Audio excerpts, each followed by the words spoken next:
Hey, what's up, YouTube? This is Cardboard Coach Neil. And, I'm driving into work today. Took a little bit longer than expected. Sometimes it happens. It turns out there was a traffic accident on the road. And it delayed me, probably about 45 minutes. And what are you going to do?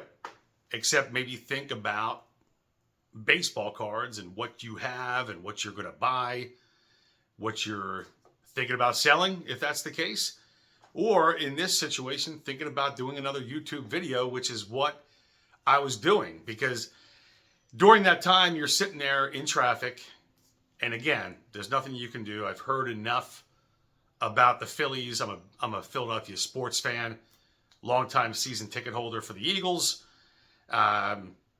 Phillies are not playing that well. And I got tired of listening to the same old reasons from the same old people calling up and complaining into the local sports radio station here in Philadelphia.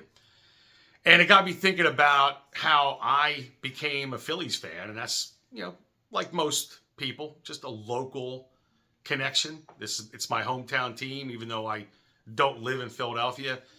But my parents are from Philadelphia, and so was my grandfather. I call him Pop Pop. And my Pop Pop was a huge sports fan. Loved watching the Phillies, loved watching the Philadelphia Athletics. Never missed a beat when the Yankees came into town. He used to tell me stories about Babe Ruth and Gehrig, about Joe DiMaggio, who, by the way, he considered him the greatest player he has ever seen play live. He would go to athletics games all the time whenever the Yankees were in town. And he was also an A's fan. I remember him remarking to me sometime in probably the 80s, it should have been the Athletics that stayed in Philadelphia. And I kind of got a chuckle, as I'm trying to get to work. And, what are you going to do? Again, traffic happens. But it did get me thinking about, how I became just enthralled with baseball history. And largely, my parents were involved, but a big part of that was my Pop-Pop. The stories he would tell as a kid and the players that he saw, and he's seen them all at that point. He saw all the greats. But he would talk about the A's and how great they were and how when he was much, before his time, the A's had $100,000 infield. And Bill James considers it the greatest infield of all time. And it's hard to argue that. Now, again, there was a lot less teams playing back in the turn of the century. But from 1901 through the early 30s, I think the Athletics won 5 world championships. I mean, Connie Mack was able to put together a couple really good eras of athletics baseball. Unfortunately, he had to sell most of those players once their contracts were up and didn't want to pay them, which stinks. Nowadays, who knows what these guys will be getting.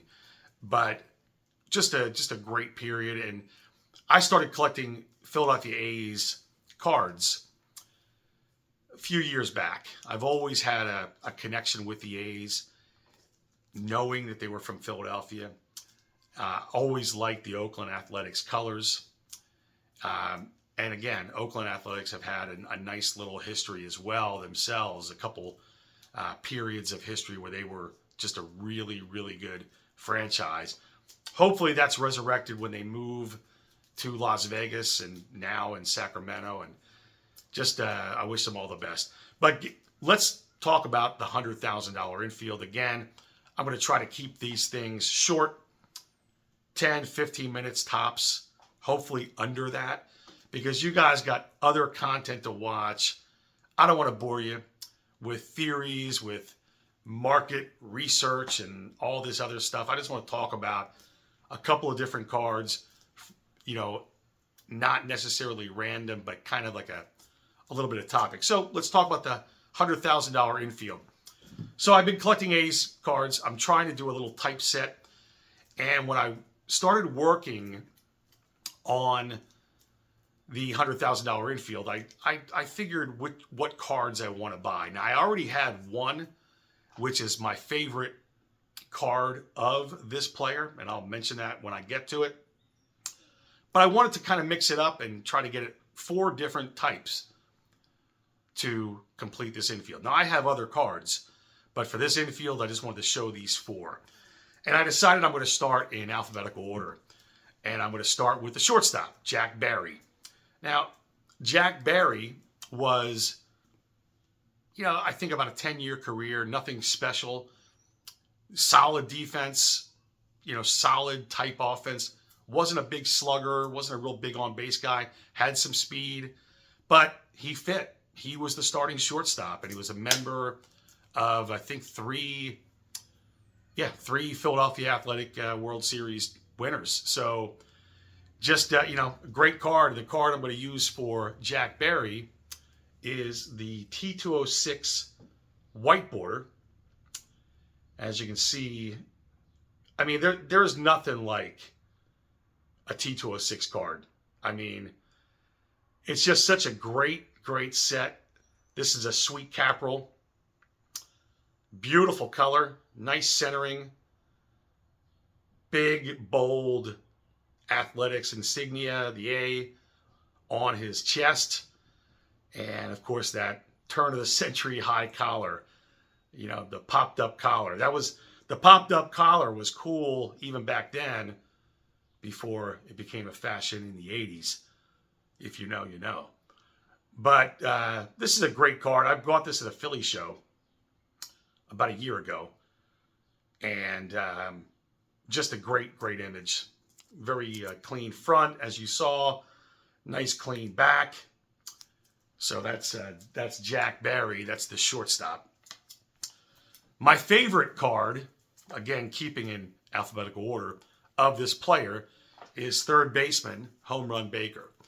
And the reason I say it's my favorite card that I own of his, because I would love one day to get a T227. And I'm trying my best with the glare. I mean, when these are in slabs and I have a protective, little sleeve on top, the glare kind of doesn't do the card justice. But again, this is a great image, a great example.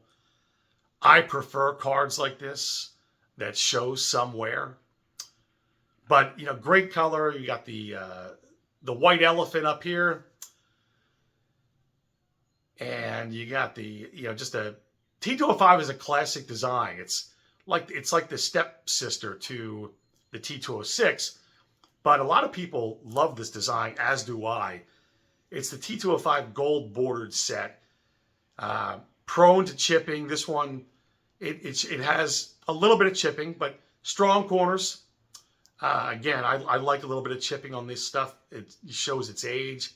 I don't have problems with the grade. This looks really nice for the grade, in my opinion. Again, to me, eye appeal has always been number 1 in my book. I know recently in the hobby, eye appeal has become a thing. And it's usually for people that are wanting to sell their cards at a much, much higher price. And good for them. We need those guys in the hobby. So yeah, that's the Home Run Baker. He wasn't a big home run hitter. I think he finished with under 100 home runs for his career. The most he ever had, I think, in a season was 12.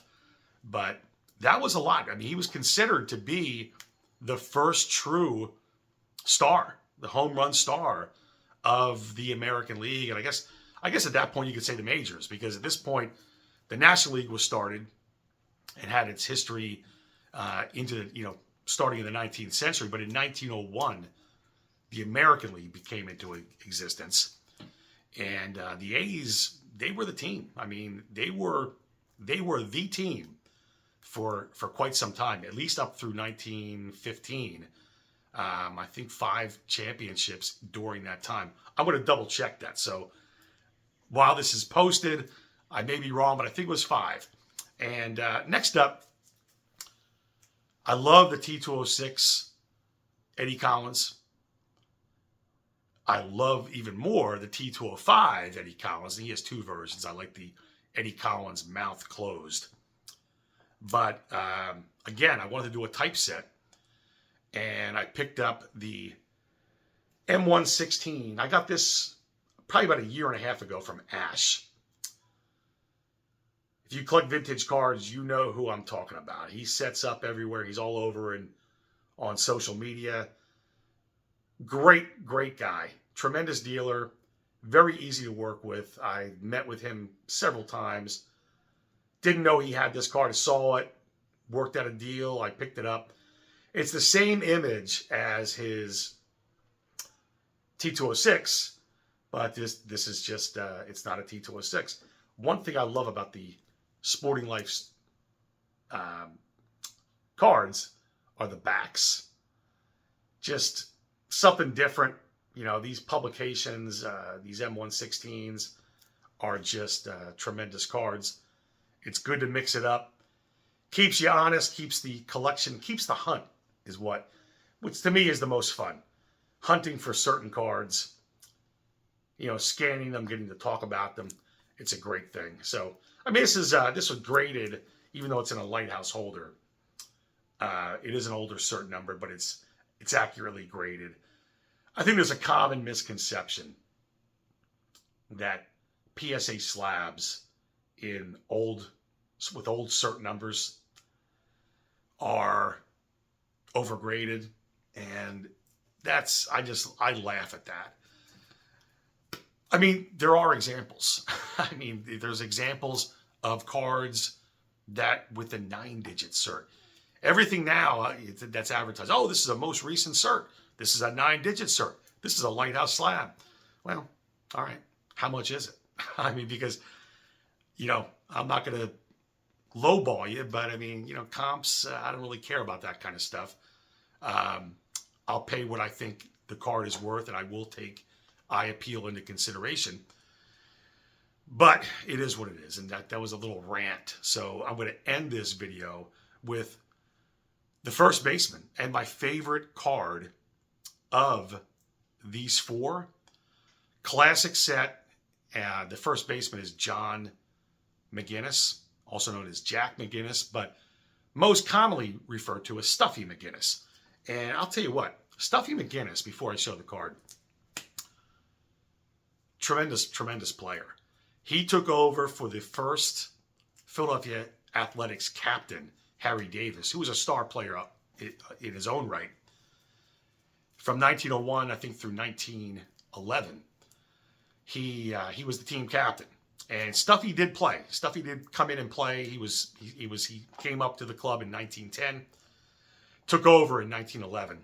Harry Davis just couldn't do it anymore, and he had a big reception. You know, fans packed Shibe Park to go to Harry Davis Day. Somewhere out there are Harry Davis Day postcards. I'm looking for one. They're not expensive, but I just want to find one. I don't care if it's used or unused. I'd like to get one. If you have one, let me know, or let me know where I might be able to land one. I almost bit the bullet on one. Guy on Net 54 had one, and I hemmed and hawed about it too long, and it's gone. So don't do that. You know, if there's a card you're looking for, find a way to make it happen. But here is the 1914 Cracker Jack. Jack Stuffy McGinnis. What a beautiful card this is. I mean, the Cracker Jack set is one of the most iconic sets and most beautiful sets ever created. And the 1940, I mean, they're both the same on the front, the 1914 and 1915, but on the back they're a little bit different. On 1914, it's done properly, where on 1915 it's upside down. But the back of the front of this card, it's centered, beautiful color, got a nice rosy hue on his cheeks.